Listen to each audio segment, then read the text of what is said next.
Welcome to the Man of Recaps. This is The Bachelor, episode 6. Yes, it's double Bachelor week. This was a bonus episode on Wednesday, and Peter and the girls are flying to Santiago, Chile. There's really not many girls left, and it's kind of weird that some of them haven't had one-on-one dates yet. So for the first one of the episode, Peter picks longtime frontrunner Hannah Ann. Sure, yeah, great. Woohoo, good for her. It's kind of funny how these walk around the city dates are all the same. There's always some live music they can dance to and some weird food they can eat. There's also always a wise old married couple they can talk to about the true meaning of love. I love this woman though, points out Hannah Ann looks kind of young for you. This seems to resonate with Peter because he asks if she's ever been in love before and she's like, no, I'm like 22. Peter's looking for his lifelong love. He's concerned that Hannah Ann's first love is just, she's not ready. So he dramatically walks away and mopes in the courtyard, but Hannah Ann chases after him and is like, no, I really like you. And she has shown herself to be more emotionally mature and stable than many of the other girls in the house. So many people stay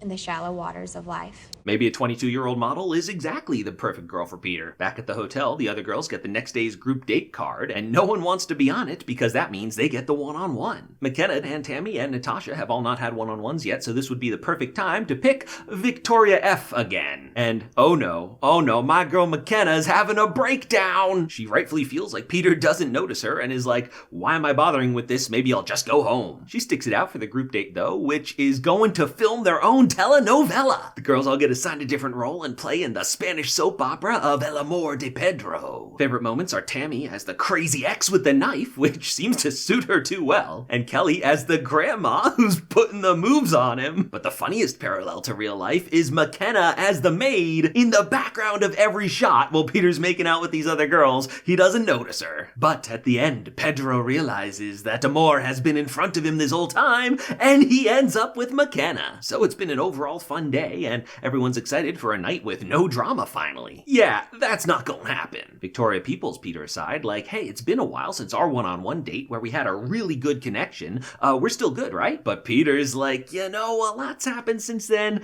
I actually don't think you're the one for me. Oh, Peter, not even waiting for the rose ceremony, being upfront with her right now, and she's like, screw you, I'm out of here. Then Madison pulls Peter aside like, hey, our one-on-one date was way back in episode 1. Are we still good? And he's like, oh no, we're still good. In fact, you're clearly gonna win. While these two are outside having their romantic moment, the girls are inside behaving themselves. Just kidding, Tammy and McKenna get into a huge fight. I love how they're sitting on opposite ends of the couch and the other girls are stuck between them. Honestly, I can't recap it for you because I have no idea what they're fighting about. The next day is the date with Victoria F. They're going horseback riding with Chilean George W. Bush. It's a real fun time, kiss in front of the crowd, yada yada. In the credit scene, Peter eats like 3 pounds of meat. Looks like the funnest part of the date. But Victoria's feeling kind of weird. She's having a hard time really opening herself up to this. Yeah, it's tough to fall in love with someone when they're actively dating all your roommates. She pulls her standard maneuver and gets up from dinner to hide in the corner. But soon she comes back like, no, I'm good. I do really like you, Peter. And he's like, good, because your body is insane. I'm not letting you go till after fantasy suites. The next day before the cocktail party, there's a surprise date card with 2 names on it,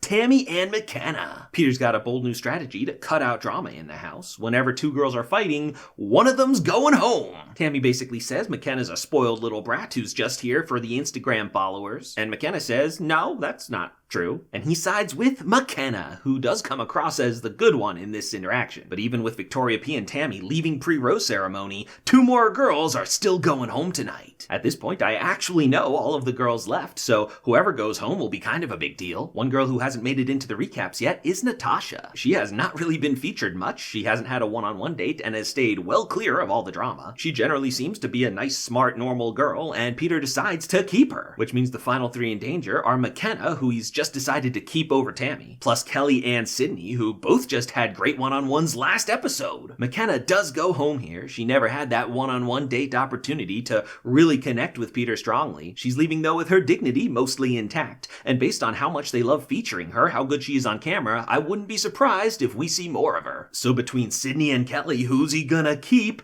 He keeps Kelly. Sydney, he's doing you dirty. You just made out in a hot tub for half an hour last episode. But I guess that got it out of his system. He's sort of like, yeah, I don't see it going further than that. Next week, they continue their journey through South America with Lima, Peru. Some big moments are teased, Victoria F crying, Hannah Ann breaking down and crying, plus this anonymous production assistant taking out someone's suitcase. Looks like someone's going home unexpectedly. What craziness is going down? Find out next week on The Bachelor.